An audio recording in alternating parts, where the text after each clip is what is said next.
Здравствуйте, я Людмила Корнеева. Оба аватара Джеймса Кэмерона являются великолепным зрелищем, и с этим фактически никто не спорит. Сложнее с их содержанием, сюжетом и героями.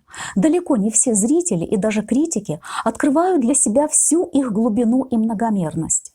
В этом видеоэссе я расскажу о Джейке, о том, насколько это на самом деле сложный, интересный и неоднозначный образ. Итак, Джейк, он же, собственно, аватар. Первый фильм начинается закадровыми словами Джейка.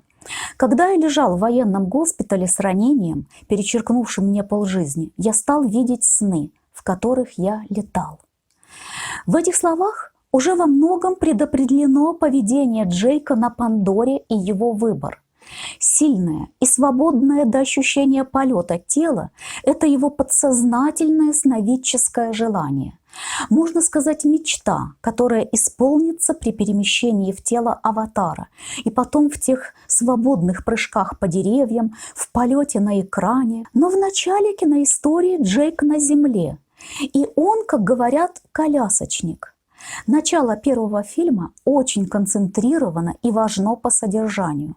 Вспомните, мы видим Джейка на улице, затем он переодевается у себя дома, затем эпизод в баре. И все это время мы слышим закадровый голос Джейка. Эти эпизоды и прозвучавшие фразы дают нам понимание не только исходной ситуации, но и во многом объясняют поступки Джейка в дальнейшем. Я пошел в морскую пехоту, чтобы испытать себя, чтобы понять, чего я стою, быть между молотом и наковальней жизни. Я сказал себе, что смогу пройти любое посильное человеку испытание и выдержать любые трудности. Как мы узнаем чуть позже из слов полковника Куорича, сказанных при первом знакомстве на Пандоре, ранение Джейк получил в Венесуэле. Обратите внимание, Джейк говорит о любом испытании и любых трудностях, которые он якобы планировал пройти и выдержать. Но что же он имел в виду на самом деле? Вероятно, те трудности и испытания, которым Джейк думал бросить вызов, были трудностями физической нагрузки и выносливости, испытаниями воинской смелости. А вот к такого рода трудностям и испытаниям, как инвалидная коляска, Джейк явно оказался не готов. Инвалидная коляска требовала иной смелости, больше упорства, да и выносливости не столько физической, сколько моральной и психологической. Насколько человек может справиться с теми или иными испытаниями – довольно индивидуальная вещь. Джейк из тех людей, которые способны на героический подвиг. Он станет Турук Макто. Не думаю, что Турука смог бы оседлать, например, Энди Дюфрейн из фильма «Побег из Шоушенка». Но Энди смог долгими годами готовить свой путь к освобождению и достичь цели. А Джейк в тех сложившихся обстоятельствах даже какую-то определенную цель для себя не мог найти, ни большую, ни маленькую. Или вот Брэд Коэн, герой биографического фильма «Перед классом», тоже, имея непреодолимые проблемы со здоровьем, смог и цель поставить, и добиться ее, и даже прийти к парадоксальному, казалось бы, выводу, что именно болезнь и помогла ему стать действительно сильным и успешным человеком, поскольку стала своего рода постоянной тренировкой характера, силы воли, силы духа. А вот Джейк со своим положением, похоже, просто смирился. Кроме того, в самом начале первого «Аватара», во вступлении, или экспозиции ко всей киноистории, Джейк уже фактически совершает серьезнейшую стратегическую ошибку. Он начал эмоционально сосредотачиваться на несправедливости всего с ним произошедшего. Вспомним его слова. «Конечно, если есть деньги, спину вылечить не проблема. Но не на ветеранскую пенсию и не с нашей экономикой. На мое пособие даже чашку кофе не купить. Я у них, как говорится, на очереди». Его слова, конечно же, объективный упрек обществу, у которого находятся деньги на футболистов, вспомните телевизионные кадры в баре, но не на таких ветеранов, как Джейк. Это нужно не упускать из виду, когда речь иногда заходит о предательстве со стороны Джейка. Общество ведь предало его прежде. Он был заброшен, забыт своей культурой, своими согражданами, своей властью. Вот то буквальное выбрасывание Джейка из бара на улицу – это же великолепная метафора всей его жизненной ситуации. А если общество выбрасывает человека, он может стать турок-макто у врагов. Так не всегда, но случается. И произойдет ли такой переход человека в стан противника, зависит от очень многих обстоятельств, как объективных, так и субъективных. Например, крайне маловероятно, что переход в лагерь условного противника совершил бы полковник Куорич. Вот в чем разница между Джейком и Куоричем? Они по разным причинам стали морпехами. Куорич – человек крайне социализированный. Он чувствует себя частью некой системы, социального организма, общества. Для Куорича служба имеет смысл и цель, выходящие за пределы его собственной личности. У него есть ответственность перед другими. Вспомните, в первом фильме полковник Куорич говорит прибывшим новичкам: «Я старше по званию, и мой долг – сохранить вам жизнь». Попади такой человек, как Куорич, в инвалидную коляску, он, возможно, и в ней постарался бы быть полезным той системе, тому обществу, частью которого себя ощущает. И он в любом случае найдет для себя и смысл, и цель жизни. Будет, например, сидя в коляске, инструктировать новобранцев, или займется какими-то консультациями, или еще что-то придумает, как продолжать службу, работу, жизнь в обществе. Такой склад характера и мироощущения – большая удача, кстати. А у Джейка изначально все не так. Вспомним еще раз. Я пошел в морскую пехоту, чтобы испытать себя, чтобы понять, чего я стою. Я сказал себе, что смогу пройти любое посильное человеку испытание и выдержать любые трудности. То есть Джейк изначально идет не в систему, не для службы обществу, а с личными целями и задачами. И когда его личное тело оказывается в инвалидной коляске, ему больше не за что зацепиться в этой жизни. То есть не только общество его извергает, но и у него самого связи с обществом, укорененности в обществе, в какой-либо социальной, общественной, государственной системе нет. У Джейка нет работы, нет коллег, сослуживцев, нет семьи, нет друзей. И опять же чувство ответственности, чувство долга перед кем-то тоже, увы, нет. Чувство долга, ответственности и даже любви – это такие дивные на самом деле вещи. Обычно люди больше хотят, чтобы кто-то другой по отношению к ним чувствовал долг, ответственность, любовь. Но в жизни больше выигрывают, больше защищены от всякого рода жизненных невзгод, неудач. На самом деле именно те, кто испытывает эти чувства. То есть субъекты этих чувств, а не объекты. Например, утрата смысла жизни, а в крайнем случае и самоубийство – это как раз явный синдром отсутствия жизненно необходимых каждому человеку чувств долга, ответственности, любви к кому-то или к чему-то. Чувства долга, ответственности и любви укореняют человека в жизни, дают ему цели, смыслы и, что крайне важно, продуцируют необходимую для жизни энергию. Вот у полковника Куорича такая энергия долга и ответственности была. У Джейка же в начале фильма она отсутствовала. В словах Джейка «на мое пособие даже чашку кофе не купить» есть явное эмоциональное преувеличение, обида. А сосредоточенность на эмоциях обиды и несправедливости обычно очень опасна для человека, поскольку грозит утратой вообще каких-либо жизненных перспектив. Эмоция обиды, углубленное переживание совершенной в отношении его несправедливости провоцирует человека на принятие роли жертвы обстоятельств, жертвы вот этой пресловутой несправедливости. А роль жертвы – это очень удобно. Это же лучшее оправдание отсутствия любых достижений и результатов. И, как следствие, кратчайший путь к жизненной безуспешности. Впрочем, Джейк делает отдельные попытки проявить себя, совершить какие-то правильные, на его взгляд, поступки. Важный для понимания всего дальнейшего эпизод происходит в баре, когда он заступается за женщину, которую ударил ее спутник. И вот когда Джейк сваливает того на пол, то а что же делает женщина? Она кричит «помогите» и пытается оттащить Джейка от своего обидчика. Увы, вполне жизненная ситуация, так действительно бывает. Хотя в подобных случаях все может быть несколько сложнее, чем кажется на первый взгляд. Нелогичная, казалось бы, попытка женщины встать на сторону своего обидчика может быть продиктована стремлением уменьшить для себя последствия того заступничества.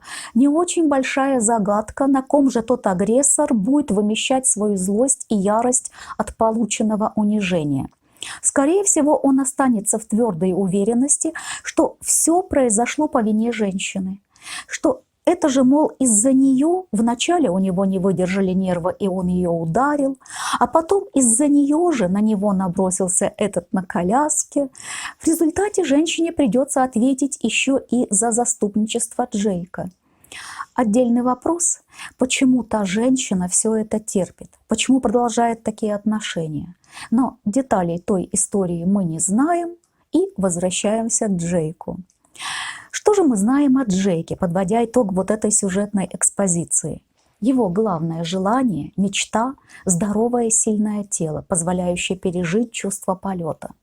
В человеческом обществе он не укоренен, у него фактически нет социальных связей, нет значимой личной цели, нет чувства ответственности за что-либо, нет любви к кому-то или к чему-то. Зато есть обида на то, что общество обходится с ним несправедливо. Попытка как-то проявить себя, помочь кому-то, заканчивается неудачей. Джейк и в переносном, и в буквальном смысле отвергнут и выброшен и со своими боевыми подвигами, и со своим заступничеством. Есть ли во всем сложившемся его доля ответственности? Является ли частичной причиной невостребованности его собственное умонастроение? Да, частично. Как я уже говорила, полковник Корич с его расширенным чувством ответственности, скорее всего, нашел бы себе и цели, и задачи даже в подобной ситуации. Но Джейк иной. Эту его инаковость нельзя вменять ему в вину. Но понимание психологических особенностей Джейка, особенностей его ментальности и его социальной ситуации позволяет понять, почему его переход в тело аватара и, как следствие, на сторону пандарианца в Нави был практически неизбежен. Здесь он прикован к инвалидной коляске, там здоровое сильное тело. Здесь попытки Джейка заступиться за слабого, восстановить справедливость хотя бы на бытовом уровне отвергаются даже самой пострадавшей женщиной. Там в нем нуждается целый народ.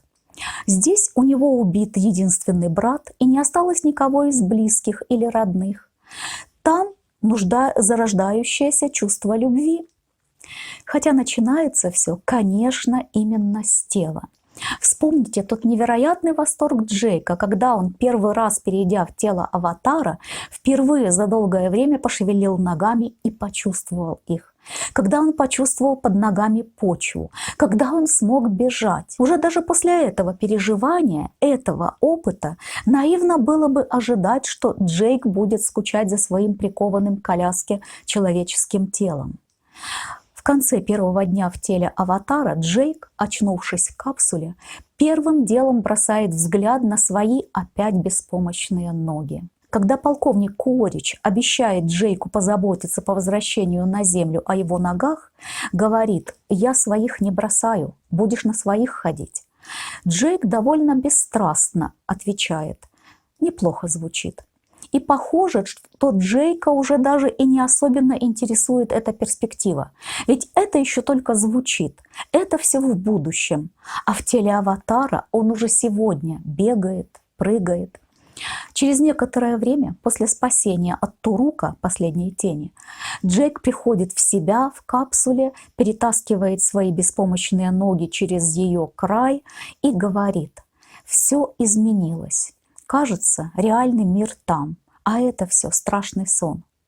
В тот же вечер он записывает в своем видеодневнике: «Прошло всего 3 месяца, но я с трудом вспоминаю прошлое. Я уже не знаю, кто я». И не случайно Грейс как-то говорит, что Джейк совсем перестал ухаживать за собой, то есть за своим человеческим телом. Собственно, изначально Джейк думает не о Нави. По крайней мере, не только или не столько о Нави. Как не особенно он думает, впрочем, и о людях. Он прежде всего думает о возможности ходить, бегать, прыгать на своих собственных ногах. Он думает о себе, и понять его можно. Если бы для Джейка единственная надежда и возможность встать на ноги была связана с Землей и его земным социумом, он бы, думаю, остался с землянами. Хотя напомню и еще кое-что. Тело аватара, тело Нави для Джейка было создано таки именно людьми. Сами пандарианцы новое тело для Джейка не создали бы. Они не обладают такими технологиями, чтобы создавать новые тела. Нави с помощью Эйва смогли только чуть усовершенствовать созданный людьми аватар, так, чтобы в нем было уже можно оставаться постоянно. Но еще раз подчеркну, Джейк получил свое новое тело, тело Нави, от людей и благодаря земным технологиям. И это добавляет еще одну нотку неоднозначности к его переходу. Проблема вины и ответственности – это в каком-то смысле проблема, проходящая через всю жизнь Джейка. Это его карма, крест, как иногда говорят в таких случаях. Кто только его не обвиняет, начиная с того, что он сам порой обвиняет себя. После эпизода с Нейтири у дерева душ Джейк приходит в себя в капсуле и произносит: «Что же ты делаешь, Джейк?» В какой-то момент Джейк выглядит почти предателем в глазах Грейс, когда она узнает о его контактах с полковником Кооричем. Затем уже полковник Коорич открыто обвиняет Джейка в предательстве. Вслед за тем Джейк и для Аматикая раскрывается как шпион-лазутчик, о чем он сам и говорит: «Изгнанник, предатель, чужой. Мне нет места в их мире». Даже Нейтири от него в тот момент отрекается. Это, наверное, самый критический для истории Джейка момент.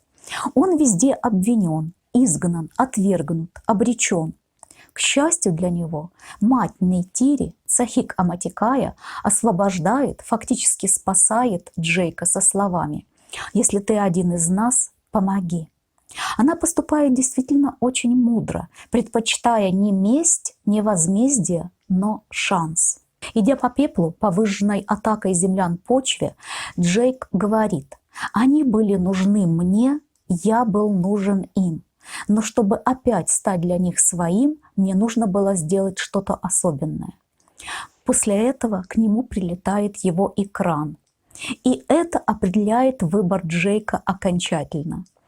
После практически черно-серо-белого эпизода в кинокадры опять возвращается цвет, а Джейк вскоре становится Турук Макто, наездником последней тени. Думаю, что вот именно о такого рода подвигах и думал Джейк, когда еще на земле шел в морпехи.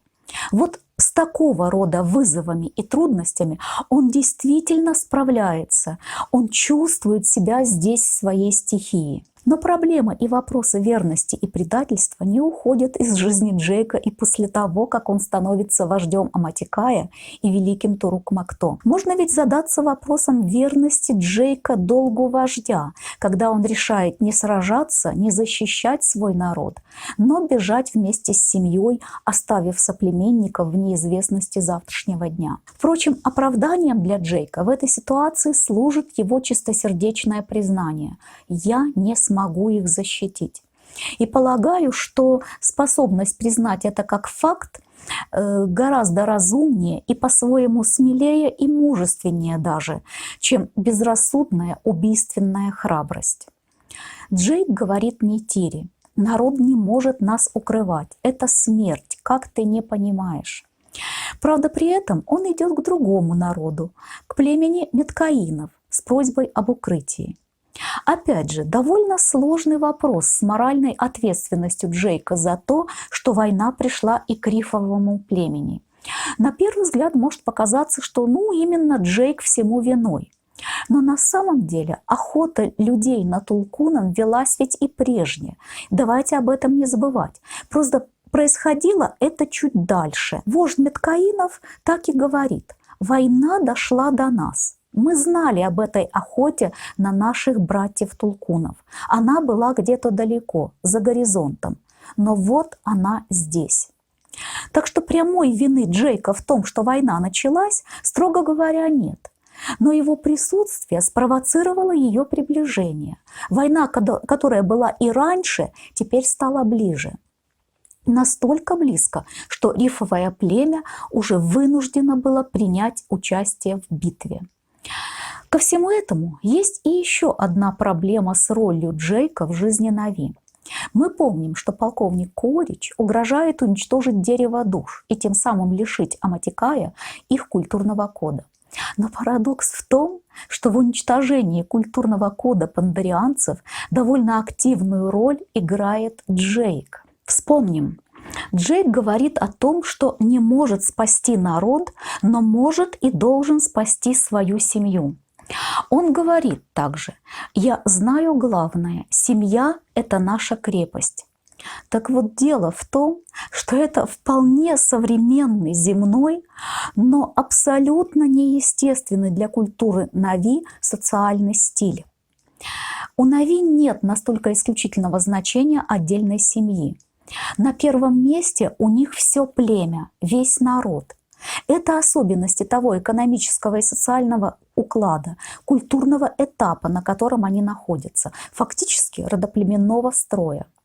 Джейк своим примером, перемещая свою семью из одного племени к другому, начинает этот традиционный уклад рушить. В реалиях пандарианской жизни лозунг бывшего Турук-Макто «Сали за своих горой» как порочный пример будет вытеснять жизненно необходимые на самом деле условные лозунги «Аматикаи за своих горой» или «Меткаины за своих горой». Этот показанный Джейком пример выделения интересов отдельной семьи для Нави может оказаться еще более разрушительным, нежели действия земной корпорации. Отдельными семьями племена Нави просто не выживут.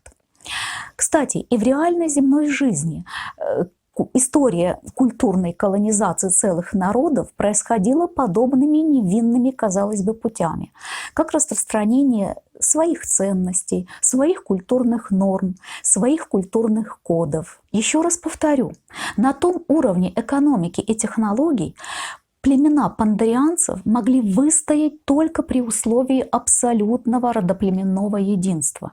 Вспомните финальную битву в первом «Аватаре». Она была выиграна именно за счет такого единства и массовости. Дробление интересов по отдельным семьям, что фактически, как пример показывает Джейк, для культуры Нави опаснее бульдозеров небесных людей. После захвата полковником Кооричем детей Лаака, Церей и Тук возникает, пожалуй, наиболее психологически трудный, напряженный и ответственный для Джейка момент, в котором сходится сразу же многое. Во-первых, смертельной опасности дети. Во-вторых, он опять слышит обвинение Коорича: «Слышь, Салли, каково это — предать свою родину?» И, конечно же, Джейк понимает действительное наличие связи между своим выбором в прошлом и теперешней опасностью для детей. В-третьих, он объясняет вождю Меткаинов настоящее положение дел, то есть, что людям нужен именно он, Джейк Салли, что именно он является причиной всего здесь и сейчас происходящего. И в ответ на это Ранал, жена вождя рифового племени, со всем гневом и отчаянием матери, у которой ребенок тоже оказался в смертельной опасности, кричит ему: «И только ты виноват, ты». «Значит, мне и расплачиваться», — отвечает Джейк на эти слова Ранал. Только вот вопрос: достаточным ли утешением стало бы для Ранал даже хотя бы и смерть Джейка, если бы она потеряла своего ребенка, свою дочь? Кстати, по-своему ведь и полковник прав. Земляне – это же не только директор компании, добывающей унаптаний, или капитан шхуны, который охотится на тулкунов ради Амриты. Земляне, люди– это же и женщины, дети, которые остаются на Земле в опасности. То есть выбор Джейка– это очень сложная и неоднозначная нравственная проблема. Это вопрос из тех, которые не имеют и даже, наверное, не предполагают стопроцентно правильного, единственного, однозначного ответа. Каждый ищет и находит такой ответ ситуативно, исходя из своих личных обстоятельств и даже путей умозаключений. С одной стороны, переход Джейка на сторону Нави– это прежде всего его сугубо личная мотивация, желание продолжить свою жизнь в здоровом и сильном теле. То есть, прежде всего, его личная заинтересованность, можно даже сказать эгоизм. С другой стороны, так ведь и человеческое общество о нем в свое время не позаботилось. Вспомним еще раз вот то буквальное выбрасывание Джейка на улицу из бара, которое, как я уже говорила, является метафорой того, что с ним произошло на тот момент в целом. А кроме того, будь поступок Джейка, его выбор, его переход в лагерь противника продиктован исключительно личными, эгоистическими соображениями, рядом с ним не оказались бы другие люди. А эти другие люди, другие земляне, поддержавшие Джейка и Нави, тоже есть. Это и Грейс, и Труди, и Норм Спелман, и другие. С третьей стороны, в фильме в художественной форме поднимаются вполне реальные проблемные нравственные аспекты настоящей истории западной цивилизации. Киноистория рассказывает вроде бы о далекой Пандоре, но удивительным образом все на той планете, от флоры и фауны и до самой сути конфликта, оказывается очень земным. И за художественной метафорой можно увидеть в том числе и вполне реальную историю истребления западной цивилизации целых народов в борьбе за разного рода ресурсы и блага. Или как минимум процесс их культурной колонизации, ассимиляции. То, что быт и внешний вид пандарианцев часто стилизован под внешний вид, быт, традиции некоторых земных народов, пострадавших от представителей западной культуры, не только художественный прием, но и смысловая параллель.